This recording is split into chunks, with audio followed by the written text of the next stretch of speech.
ಪ್ರೀತಿಯ ವಿದ್ಯಾರ್ಥಿಗಳೇ, ನೀವೀಗ ಸುಮೆಟಿವ್ ಅಸೆಸ್ಮೆಂಟ್ ಪರೀಕ್ಷೆಯನ್ನು ಬರೆದಿದ್ದೀರಲ್ಲ. ನಮ್ಮ ಪ್ರಶ್ನೆ ಪತ್ರಿಕೆಯಲ್ಲಿ ಎಷ್ಟು ವಿಭಾಗಗಳಿದ್ವು, ಅದರ ಉತ್ತರಗಳೇನು ಅನ್ನೋದ್ರ ಬಗ್ಗೆ ನಾನು ನಿಮಗೆ ವಿಶ್ಲೇಷಣೆ ಮಾಡಿ ತಿಳಿಸ್ತೇನೆ. ಮೊದಲನೇ ವಿಭಾಗ ವಾಚನ ಮತ್ತು ಗ್ರಹಿಕಾ ಕೌಶಲ. ವಾಚನ ಮತ್ತು ಗ್ರಹಿಕಾ ಕೌಶಲದಲ್ಲಿ ಒಂದು ಗದ್ಯ ಭಾಗವನ್ನು ಕೊಟ್ಟು ಅದನ್ನ ಓದಿ ಕೆಳಗೆ ಕೊಟ್ಟಿರ್ತಕ್ಕಂಥ ಪ್ರಶ್ನೆಗಳಿಗೆ ಉತ್ತರ ಬರೆಯಿರಿ ಅಂತ ನಾನು ಕೊಟ್ಟಿದ್ದೆ. ಆ ಗದ್ಯ ಭಾಗ ಏನಿತ್ತು ಅಂತ ನಾನು ನಿಮಗೆ ತಿಳಿಸ್ತೀನಿ. ಅಯೋಧ್ಯೆಯ ಅರಸ ದಶರಥ ತನ್ನ ಹಿರಿಯ ಮಗ ರಾಮನಿಗೆ ಪಟ್ಟ ಕಟ್ಟಬೇಕೆಂದು ನಿಶ್ಚಯಿಸಿದನು. ಪಟ್ಟಾಭಿಷೇಕದ ತಯಾರಿಯಲ್ಲಿರುವಾಗ ಮಂಥರೆಯ ಮಾತು ಕೇಳಿದ ಕೈಕೆಯಿಂದಾಗಿ ಶ್ರೀರಾಮನು ಮಡದಿ ಸೀತೆ ಹಾಗೂ ತಮ್ಮ ಲಕ್ಷ್ಮಣನ ಸಹಿತ 14 ವರ್ಷಗಳ ಕಾಲ ಅರಣ್ಯವಾಸ ಅನುಭವಿಸಬೇಕಾಯಿತು. ರಾಮನನ್ನು ಕಾಡಿಗೆ ಕಳುಹಿಸಲು ಮನಸ್ಸು ಒಪ್ಪದೆ ಎಚ್ಚರ ತಪ್ಪಿ ಕೆಳಗೆ ಬೀಳುತ್ತಾನೆ ದಶರಥ. ಎಚ್ಚರವಾದಾಗ ರಾಮ, ಸೀತೆ, ಲಕ್ಷ್ಮಣರು ಕಾಡಿಗೆ ಹೋಗಲು ಸಿದ್ಧರಾಗಿರುತ್ತಾರೆ. ಇದನ್ನು ಕಂಡ ದಶರಥ ತನ್ನ ಮಂತ್ರಿ ಸುಮಂತ್ರನನ್ನು ಬಳಿಗೆ ಕರೆದು ರಾಮ ಲಕ್ಷ್ಮಣರ ಜೊತೆಗೆ ಹೋಗಿ ದಾರಿಯಲ್ಲಿ ಅವರನ್ನು ಒಪ್ಪಿಸಲು ಪ್ರಯತ್ನಿಸಿ ಅಯೋಧ್ಯೆಗೆ ಮರಳುವಂತೆ ಮಾಡಬೇಕು ಎಂದು ಆಜ್ಞಾಪಿಸುತ್ತಾನೆ. ರಾಜಾಜ್ಞೆಯಂತೆ ಹೊರಟ ಮಂತ್ರಿ ಬರಿಗೈಯಲ್ಲಿ ಹಿಂತಿರುಗುತ್ತಾನೆ. ವಿಷಯ ತಿಳಿದ ದಶರಥ ಯೋಚನೆಗೆ ಈಡಾಗುತ್ತಾನೆ. ಮಕ್ಕಳಲ್ಲಿ ರಾಮ ಲಕ್ಷ್ಮಣರು ಇಬ್ಬರೂ ಅರಣ್ಯಕ್ಕೆ ಹೋದರು. ಭರತ ಶತ್ರುಘ್ನರು ಮಾವನ ಮನೆಗೆ ಹೋಗಿದ್ದಾರೆ. ತಾಂಡವ ಮುನಿಯ ಶಾಪದಂತೆ ತನ್ನ ಕೊನೆಯ ಕಾಲ ಸಮೀಪಿಸಿತು ಎಂದು ಊಹಿಸುತ್ತಾನೆ. ಪ್ರಶ್ನೆಗಳು: 1. ಅಯೋಧ್ಯೆಯ ಅರಸ ದಶರಥನ ಹಿರಿಯ ಮಗ ಯಾರು? ರಾಮ. ದಶರಥನಿಗೆ ಶಾಪ ಕೊಟ್ಟ ಮುನಿಯ ಹೆಸರೇನು? ದಶರಥನಿಗೆ ಶಾಪ ಕೊಟ್ಟ ಮುನಿಯ ಹೆಸರು ತಾಂಡವ ಮುನಿ. ದಶರಥನ ಮಂತ್ರಿ ಯಾರು? ದಶರಥನ ಮಂತ್ರಿ ಸುಮಂತ್ರ. ಕೈಗೆ ಯಾರ ಮಾತು ಕೇಳಿದಳು? ಕೈಗೆ ಮಂತ್ರಿಯ ಮಾತು ಕೇಳಿದಳು. ದಶರಥ ತನ್ನ ಮಂತ್ರಿ ಏನೆಂದು ಆಜ್ಞಾಪಿಸಿದನು? ಇದು 2 ಅಂಕದ ಪ್ರಶ್ನೆ ಆಗಿರೋದ್ರಿಂದ ದಶರಥ ತನ್ನ ಮಂತ್ರಿಗೆ ಅಂತ ಬರೆದು ಉದ್ಧರಣ ಚಿಹ್ನೆ ಹಾಕಿ ರಾಮ ಲಕ್ಷ್ಮಣರ ಜೊತೆಗೆ ಹೋಗಿ ದಾರಿಯಲ್ಲಿ ಅವರನ್ನು ಒಪ್ಪಿಸಲು ಪ್ರಯತ್ನಿಸಿ ಅಯೋಧ್ಯೆಗೆ ಮರಳುವಂತೆ ಮಾಡಬೇಕು ಎಂದು ಆಜ್ಞಾಪಿಸಿದನು ಅಂತ ಬರೆಯಬೇಕು. ದಶರಥನ 4 ಮಕ್ಕಳ ಹೆಸರು ಬರೆಯಿರಿ. ದಶರಥನ 4 ಮಕ್ಕಳ ಹೆಸರು ರಾಮ, ಲಕ್ಷ್ಮಣ, ಭರತ, ಶತ್ರುಘ್ನ. ಈ ರೀತಿಯಾಗಿ ವಾಚನ ಮತ್ತು ಗ್ರಹಿಕಾ ಕೌಶಲವನ್ನ ಬರೀತೇವೆ. ಆನಂತರ ಬರವಣಿಗೆ ಕೌಶಲ. ಬರವಣಿಗೆ ಕೌಶಲದಲ್ಲಿ ನೆಚ್ಚಿನ ಸ್ವಾತಂತ್ರ್ಯ ಹೋರಾಟಗಾರ ಅಂತ ಕೊಟ್ಟಿದ್ದೇವೆ. ಇಲ್ಲಿ 4 ವಿಷಯಗಳನ್ನು ಕೊಟ್ಟಿದ್ದೇವೆ. ನೆಚ್ಚಿನ ಸ್ವಾತಂತ್ರ್ಯ ಹೋರಾಟಗಾರ, ನೆಚ್ಚಿನ ವಚನಕಾರ ಅಥವಾ ಒಂದು ಪರಿಸರ. 3 ವಿಷಯಗಳನ್ನು ಕೊಟ್ಟಿದ್ದೀನಿ. ನಿಮಗೆ ಅದರಲ್ಲಿ ಬೇಕಾಗಿರೋದನ್ನ ಆಯ್ಕೆ ಮಾಡ್ಕೊಳ್ಬೇಕು. 4 ಅಂಕಗಳಿರೋದ್ರಿಂದ ಸುಮಾರು 8 ರಿಂದ 10 ವಾಕ್ಯಗಳಾದರೂ ಇರುವಂತೆ ಒಂದು ಪುಟ್ಟದಾಗಿರ್ತಕ್ಕಂಥ ಪ್ರಬಂಧವನ್ನು ನೀವು ಬರೀಬೇಕು. ಈಗ ನೆಚ್ಚಿನ ಸ್ವಾತಂತ್ರ್ಯ ಹೋರಾಟಗಾರ ಅಂತಂದ್ರೆ ನೀವು ಈಗಾಗಲೇ 7ನೇ ತರಗತಿಯಲ್ಲಿ ಅಭ್ಯಾಸ ಮಾಡಿರ್ತಕ್ಕಂಥ ಒಬ್ಬ ಹೋರಾಟಗಾರನ ಪರಿಚಯ ನಿಮಗಿದೆ, ಮೈಲಾರ ಮಹಾದೇವ ಅಂತ. ಇನ್ನು ಸಾಮಾನ್ಯವಾಗಿ ಮಹಾತ್ಮ ಗಾಂಧೀಜಿ ಅವರ ಪರಿಚಯ ಅಂತ ಇದ್ದೇವೆ. ಯಾಕಂದ್ರೆ ಚಿಕ್ಕಂದಿನಿಂದಲೇ ನೀವು ಅವರ ಬಗ್ಗೆ ಕೇಳ್ತಾ ಓದ್ತಾ ಬಂದಿರೋದ್ರಿಂದ ವಿಷಯ ಸಂಗ್ರಹ ಇರ್ತದೆ. ಆದ್ರೆ ಇನ್ನೂ ಸುಲಭ ಅಂತಂದ್ರೆ ಮೈಲಾರ ಮಹಾದೇವನ ಬಗ್ಗೆ ಅಂತೂ ನೀವು ಪಾಠವನ್ನು ಓದಿದ್ದೀರಿ. ಆ ಪಾಠವನ್ನ ನೀವು ಅಭ್ಯಾಸ ಮಾಡಿರೋದ್ರಿಂದ ಅವರನ್ನ ಕುರಿತು ಒಂದು 8-10 ವಾಕ್ಯಗಳಲ್ಲಿ ಬರೀಬಹುದು. ಅಂದ್ರೆ ಮೈಲಾರ ಮಹಾದೇವ ಅವರು ಕ್ರಿಸ್ತಶಕ 1911ರಲ್ಲಿ ಮೋಟೆಬೆನ್ನೂರಿನಲ್ಲಿ ಜನಿಸಿದ್ರು. ಅವರ ತಂದೆ ಮಾರ್ತಾಂಡಪ್ಪ, ತಾಯಿ ಬಸಮ್ಮ. ಇವರು ಮೋಟೆಬೆನ್ನೂರಿನಲ್ಲಿ ಪ್ರಾಥಮಿಕ ವಿದ್ಯಾಭ್ಯಾಸವನ್ನು ಮುಗಿಸ್ತಾರ. ಅಲ್ಲಿ ಇರ್ಬೇಕಾದ ಪ್ರಾಥಮಿಕ ವಿದ್ಯಾಭ್ಯಾಸವನ್ನು ಮಾಡಬೇಕಾದ್ರೆ ಸ್ವಾತಂತ್ರ್ಯ ಹೋರಾಟಗಾರರ ಭಾಷಣವನ್ನ ಕೇಳಿ ಇವರು ಸ್ವದೇಶಿ ಬಟ್ಟೆಯನ್ನು ಕೊಡಬೇಕು, ವಿದೇಶಿ ಬಟ್ಟೆಯನ್ನು ಧರಿಸಬೇಕು ಅಂತಕ್ಕಂಥ ಭಾಷಣದಿಂದ ಇವರು ಪ್ರಚೋದಿತರಾಗ್ತಾರ. ನಂತರ ಮುಂದಿನ ವಿದ್ಯಾಭ್ಯಾಸಕ್ಕೆ ಹಂಸಭಾವಿಗೆ ಸೇರಿದಾಗ ಅವರು ವಿದ್ಯಾಭ್ಯಾಸ ಮಾಡೋದ್ರ ಕಡೆ ಗಮನನೇ ವಹಿಸೋದಕ್ಕಾಗಲಿಲ್ಲ. ಆ ಸಂದರ್ಭದಲ್ಲಿ ಮಹಾತ್ಮ ಗಾಂಧೀಜಿಯವರು ಖಾದಿ ಬಟ್ಟೆಯ ಪ್ರಚಾರದಲ್ಲಿ ತೊಡಗಿರೋದ್ರಿಂದ ಇವರು ಸಹ ಖಾದಿ ಬಟ್ಟೆಯ ಪ್ರಚಾರದಲ್ಲಿ ತೊಡಗ್ತಾರ. ಆನಂತರ ಖಾದಿ ಬಟ್ಟೆಯನ್ನು ಮಾರಾಟ ಮಾಡ್ತಾರ. ದಂಡಿ ಸತ್ಯಾಗ್ರಹದಲ್ಲಿ ಭಾಗವಹಿಸಿ ಸೆರೆಮನೆ ವಾಸವನ್ನು ಅನುಭವಿಸ್ತಾರ. ಆನಂತರ ಸಿದ್ಧವತಿಯವರೊಂದಿಗೆ ವಿವಾಹ ಕಲ್ಪಿ ಸಿದ್ಧವತಿಯವರನ್ನು ಸಹ ಗಾಂಧೀಜಿಯವರ ಸಬರಮತಿ ಆಶ್ರಮಕ್ಕೆ ಸೇರಿಸ್ತಾರ. ಈ ರೀತಿಯಾಗಿ ಅವರು ಸ್ವಾತಂತ್ರ್ಯ ಹೋರಾಟವನ್ನು ಮಾಡ್ತಾರ, ಅಸಹಕಾರ ಚಳವಳಿಯನ್ನು ಮಾಡ್ತಾರ. ಆ ಬ್ರಿಟಿಷರ ಕಂದಾಯವನ್ನು ಲೂಟಿ ಮಾಡ್ತಕ್ಕಂಥ ಸಂದರ್ಭದಲ್ಲಿ ಪೊಲೀಸರ ಗುಂಡಿಗೆ ಬಂದಿದ್ದಾರೆ. ಈ ರೀತಿಯಾಗಿ ಅವರ ಬಗ್ಗೆ ಗೊತ್ತಿರೋದನ್ನು 8 ರಿಂದ 10 ವಾಕ್ಯಗಳಲ್ಲಿ ಸ್ಪಷ್ಟವಾಗಿ ನಿಬಂಧದ ರೂಪದಲ್ಲಿ ಬರೆಯೋದನ್ನ ನೀವು ಅಭ್ಯಾಸ ಮಾಡ್ತೀರಿ. ಅದು ಇಲ್ಲ ಅಂದ್ರೆ ನೆಚ್ಚಿನ ವಚನಕಾರ ಅಂತ ಹೇಳಿದ್ದೀನಿ ನಾನು. ನೆಚ್ಚಿನ ವಚನಕಾರ ಅಂದ್ರೆ ನಮಗೆ ನೆನಪಿಗೆ ಬರೋದು ಜಗದ್ಗುರು ಬಸವಣ್ಣನವರು. ಅವರ ಬಗ್ಗೆ ನೀವು ಪ್ರತಿನಿತ್ಯ ಕನ್ನಡ ತರಗತಿ ಪ್ರಾರಂಭವಾಗುವ ಮೊದಲು ವಚನಗಳನ್ನ ಹೇಳ್ತಾ ಇದ್ದೀರಿ. ಆದ್ರಿಂದ 12ನೇ ಶತಮಾನ ಅವ್ರ ಕಾಲ ಅಂತ ನಿಮಗೆ ಗೊತ್ತಿದೆ. ಅವ್ರು ಜನಿಸಿರ್ತಕ್ಕಂಥ ಸ್ಥಳ ಅಂತಂದ್ರ ಬಾಗೇವಾಡಿ ಅಂತ ನಿಮಗೆ ಗೊತ್ತಿದೆ. ಅವರ ತಂದೆ ತಾಯಿ ಬಗ್ಗೆ ನೀವು ಪೂರ್ವ ಪಾಠದಲ್ಲಿ ಅಭ್ಯಾಸ ಮಾಡಿದಿರಿ. ಮಾದರಸ ಮಾದಲಾಂಬಿಕೆ ಅಂತ ಅವರು ಹಲವಾರು ವಚನಗಳನ್ನ ರಚಿಸಿದಾರ.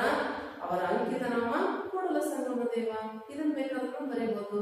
ಇನ್ನು ವಚನಗಳ ಭಾವ ಸಂಗಮದಲ್ಲಿ ನೀವು ಒಂದಿಷ್ಟು ವಚನಕಾರರ ಪರಿಚಯವನ್ನು ತಿಳ್ಕೊಂಡ್ರೆ ಅದರಲ್ಲಿ ಯಾವ್ದಾದ್ರು ಬರೆದ್ರು ಸಹ ನಡೆದಿದೆ. ಇನ್ನು ಇನ್ನೊಂದು ಪ್ರಬಂಧ ಅಂದ್ರೆ ಪರಿಸರ ಕೊಟ್ಟಿದೆ. ಪರಿಸರ ಸಮತೋಲನ ಪಾಠದಲ್ಲಿ ನಿಮಗೆ ಪರಿಸರದ ಬಗ್ಗೆ ಹಲವಾರು ವಿಷಯಗಳನ್ನು ತಿಳ್ಕೊಂಡ್ರೆ ಪರಿಸರ ಅಂದ್ರೆ ಏನು, ಪರಿಸರದಲ್ಲಿ ಏನೆಲ್ಲ ಇರ್ತೈತಿ, ಪರಿಸರವನ್ನು ನಾವು ಯಾವ ರೀತಿಯಾಗಿ ಕಾಪಾಡಬೇಕು ಅಂತಕ್ಕಂಥ ಅಂಶಗಳನ್ನ ನೀವು ತಿಳ್ಕೊಂಡಿದ್ದೀರಲ್ಲ, ಅವುಗಳಲ್ಲಿ ಕುರಿತಾಗಿರ್ತಕ್ಕಂಥ ಒಂದು 8 ವಾಕ್ಯಗಳನ್ನ ನೀವು ಕ್ರಮಬದ್ಧವಾಗಿ ಬರೆದ್ರಿ ಅಂದ್ರೆ ಒಂದು ಪುಟ್ಟದಾಗಿರ್ತಕ್ಕಂಥ ನಿಬಂಧ ತಯಾರಾಗ್ತದೆ. ಇನ್ನು ಇದಾದ ನಂತರ ಬರ್ತಕ್ಕಂಥ ವಿಭಾಗ ಅಂದ್ರೆ ಅನ್ವಯಿಕ ವ್ಯಾಕರಣ. ಈ ಅನ್ವಯಿಕ ವ್ಯಾಕರಣದಲ್ಲಿ ನಾವು ಮೊದಲನೇ ಪ್ರಶ್ನೆ ಈ ಕೆಳಗಿನ ಪದಗಳಿಗೆ ವಿರುದ್ಧ ಪದಗಳನ್ನ ಬರೆಯಿರಿ ಅಂತ ಕೊಟ್ಟಿದ್ದೀವಿ. ನಿಸ್ವಾರ್ಥ ಅಂತ ಕೊಟ್ಟಿದ್ದೀನಿ. ನಿಸ್ವಾರ್ಥ ಪದದ ವಿರುದ್ಧಾರ್ಥಕ ಪದ ಸ್ವಾರ್ಥ. ನಿಸ್ವಾರ್ಥ,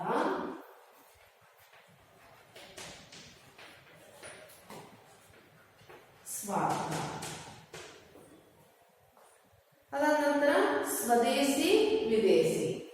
ಸ್ವದೇಶಿ,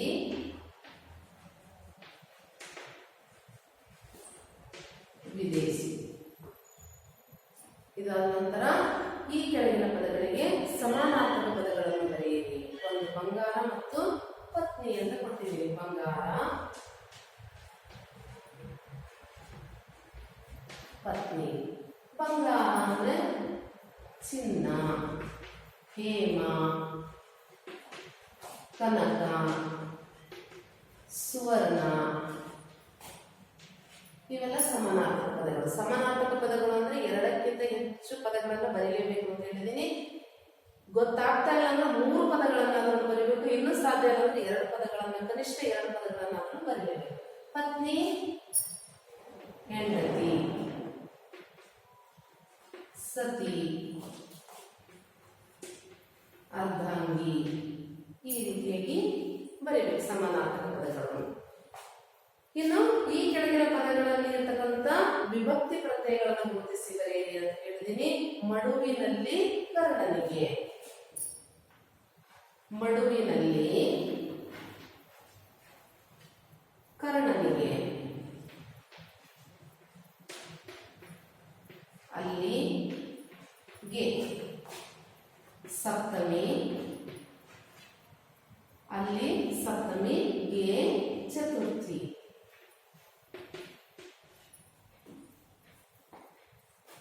ಇನ್ನು ಈ ಕೆಳಗಿನ ಪದಗಳನ್ನು ಬಿಡಿಸಿ ಬರೆದು ಸಂಧಿಗೆ ಸರಿಸಿ. ಮಾದ್ರಿಯನ್ನು ದೇವಾಲಯ. ಮಾದ್ರಿಯನ್ನು, ಮಾದ್ರಿ ಪ್ಲಸ್ ಅನ್ನು, ಮಾದ್ರಿಯನ್ನು ನೋಡ್ರಿ ಯಕಾರಾಗಮ ಸಂಧಿ. ಯಕಾರಾಗಮ ಸಂಧಿ. ಮಾದ್ರಿಯನ್ನು. ಆನಂತರ ದೇವಾಲಯ. ದೇವ ಪ್ಲಸ್ ಆಲಯ. ದೇವಾಲಯ. ಸವರ್ಣ ದೀರ್ಘ ಸಂಧಿ. ಸವರ್ಣ ದೀರ್ಘ ಸಂಧಿ. ಇನ್ನು 5ನೇ ಪ್ರಶ್ನೆ ಬಂದು ಕೊಟ್ಟಿರುವ ಗಾದೆ ಮಾತನ್ನು ಪೂರ್ಣಗೊಳಿಸಿ. ದೂರದ ಬೆಟ್ಟ ಅಂತ ಕೊಟ್ಟಿದ್ದೀರಿ. ದೂರದ ಬೆಟ್ಟ ಕಣ್ಣಿಗೆ ನುಣ್ಣಗೆ, ಕೂತು ಉಣ್ಣುವವನಿಗೆ ಕುಡಿಕೆ ಮಣ್ಣು ಸಾಲದು. ಇನ್ನು ಆ ನಂತರ ಈ ಕೆಳಗೆ ಸೂಚನೆಯಂತೆ ಬರೆಯಿರಿ ಅಂತ. ಭಾರತೀಯರು ಹೋರಾಟ ಮಾಡುವರು. ಇದು ಭವಿಷ್ಯತ್ ಕಾಲದಲ್ಲಿದೆ. ಇದನ್ನ ಭೂತಕಾಲದಲ್ಲಿ ಪರಿವರ್ತಿಸಿ ಬರೆಯಿರಿ ಅಂತ ಹೇಳಿದ್ದೀನಿ. ಭಾರತೀಯರು ಹೋರಾಟ ಮಾಡಿದರು. ಭಾರತೀಯರು ಹೋರಾಟ ಮಾಡುವರು ಇದೆ. ಭಾರತೀಯರು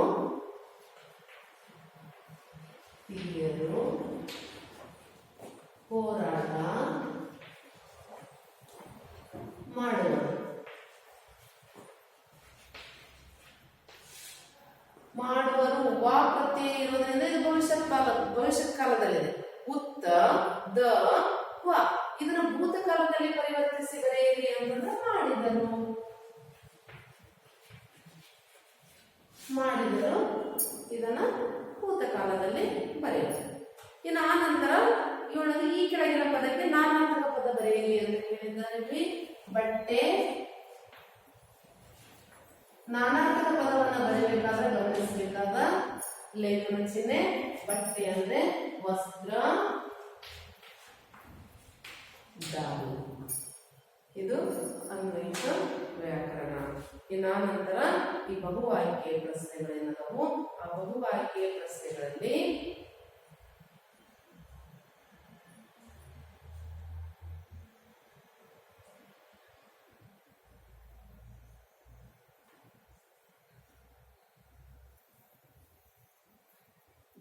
ಬಹು ಆಯ್ಕೆಯ ಪ್ರಶ್ನೆಗಳಲ್ಲಿ ಮೊದಲನೇ ಉತ್ತರ ಮಾದ್ರಿ. ಪ್ರಾಣಿಗಳಲ್ಲಿ ಅತಿ ದೊಡ್ಡದಾಗಿರ್ತಕ್ಕಂಥ ಪ್ರಾಣಿ ಅಂದ್ರೆ ತಿಮಿಂಗಲ.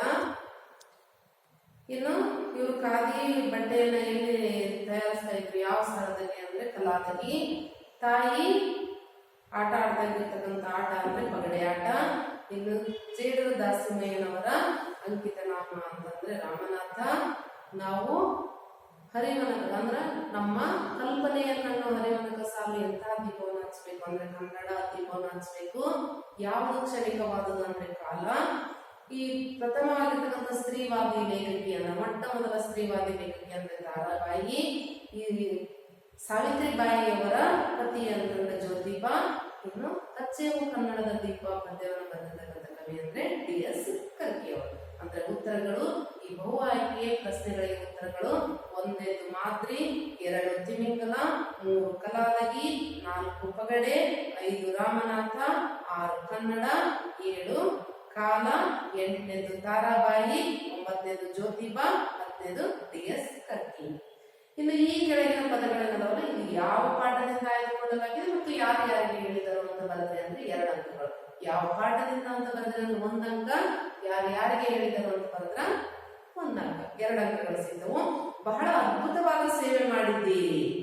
ಈ ಒಂದು ವಾಕ್ಯವನ್ನ ನಾವು ಅನ್ನದ ಹಂಗು ಅನ್ನರ ಸ್ವತ್ತು ಗದ್ಯದಿಂದ ಆಯ್ದುಕೊಳ್ಳಲಾಗಿದೆ. ಫಸ್ಟ್ ಪಾಯಿಂಟ್ ಅನ್ನದ ಹಂಗು ಅನ್ನರ ಸ್ವತ್ತು. ಇದನ್ನ ಯಾರು ಹೇಳ್ತಾರ? ಶಲ್ಯ ದುರ್ಯೋಧನನ ಸೇವಕರಿಗೆ ಹೇಳ್ತಾರೆ. ಇನ್ನು ಪೊಲೀಸರನ್ನ ಕೊಲ್ಲದಿರಿ, ಹಿಂಸೆ ಮಾಡದಿರಿ ಅಂತಕ್ಕಂಥ ವಾಕ್ಯವನ್ನ ಮೈಲಾರ ಮಹಾದೇವ ಗದ್ಯದಿಂದ ಇದನ್ನ ಮಹಾದೇವ ತನ್ನ ಸಹಚರರಿಗೆ ಹೇಳ್ತಾರೆ. ಇನ್ನು ನಿನ್ನ ತವರೂರ ನಾನೇನು ಬಲ್ಲೇನು ಇದನ್ನು ಭಾಗ್ಯದ ಬಳೆಗಾರ ಪದ್ಯದಿಂದ ಇದನ್ನ ಬಳೆಗಾರ ಮುತ್ತೈದೆಗೆ ಅಥವಾ ಬಾಲೆಗೆ ಹೇಳ್ತಾರೆ. ಇನ್ನು 2-3 ವಾಕ್ಯದಲ್ಲಿ ಉತ್ತರ ಬರೆಯಿರಿ. ಇಲ್ಲಿ 5 ಪ್ರಶ್ನೆಗಳನ್ನು ಕೊಡಲಾಗಿದೆ. ನಿಮಗೆ ಬೇಕಾಗಿರ್ತಕ್ಕಂಥದ್ದನ್ನ ಕೇವಲ 4ಕ್ಕೆ ಮಾತ್ರ ಉತ್ತರ ಬರೆದ್ರೆ ಸಾಕು. ಇಲ್ಲಿ ವಚನಗಳ ಭಾವಸಂಗಮದಿಂದ 1 ಪ್ರಶ್ನೆ, ಅಳಿಮನದಿಂದ ಉಂಟಾಗ್ತಕ್ಕಂಥ ಪರಿಣಾಮವೇನು, ಅಳಿಮನದಿಂದ ಆಸೆ ಹೆಚ್ಚು ಉಂಟಾಗತ್ತೆ, ಅಳಿಮನದಿಂದ ಆಸೆ ಆಮಿಷಗಳು ಹೆಚ್ಚಕವು, ಪರಿಶ್ರಮ ಪಡ್ದೇನೆ ಬೇರೆಯವರ ದನಕ್ಕೆ ಆಸೆ ಪಡಬೇಕು ಅಂತಂದೇಳಿ ಅನಿಸ್ತಿ, ಇಂಥವರಿಗೆ ನರಕ ತಪ್ಪಿದ್ದಲ್ಲ ಅಂತ 1-2 ವಾಕ್ಯಗಳನ್ನ ಬರೀಬೇಕು.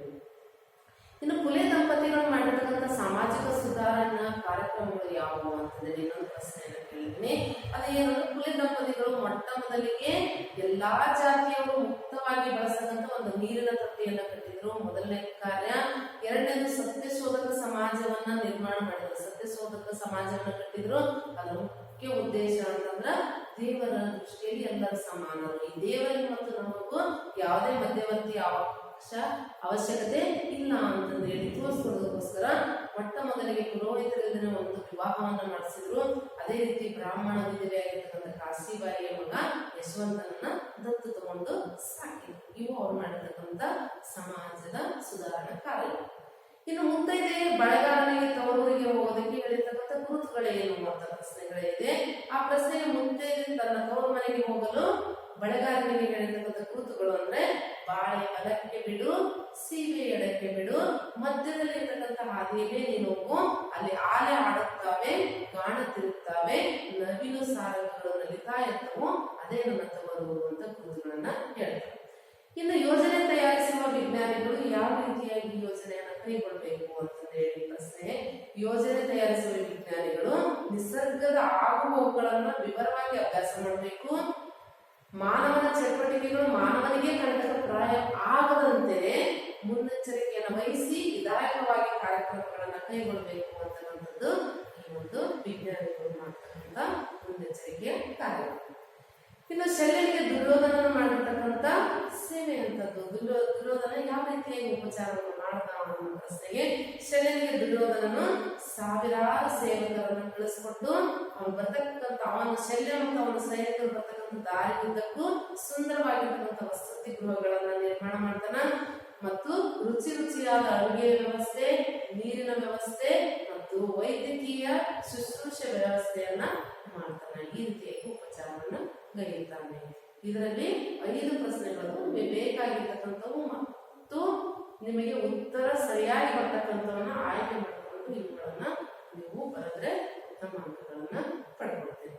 ಇದು ಸುಮೇಟಿವ್ ಅಸೆಸ್ಮೆಂಟ್ 1ನೇ ಪರೀಕ್ಷೆಯ ಒಂದು ಮಾದರಿ ಉತ್ತರದ ಪತ್ರಿಕೆ. ಇದು ಅದನ್ನ ಇನ್ನು ಮುಂದಿನ ಪರೀಕ್ಷೆಗಳಲ್ಲಿ ಈ ರೀತಿ ತಪ್ಪುಗಳಾಗದೇ ಇರುವಂತೆ ಅಭ್ಯಾಸವನ್ನ ಮಾಡಿ.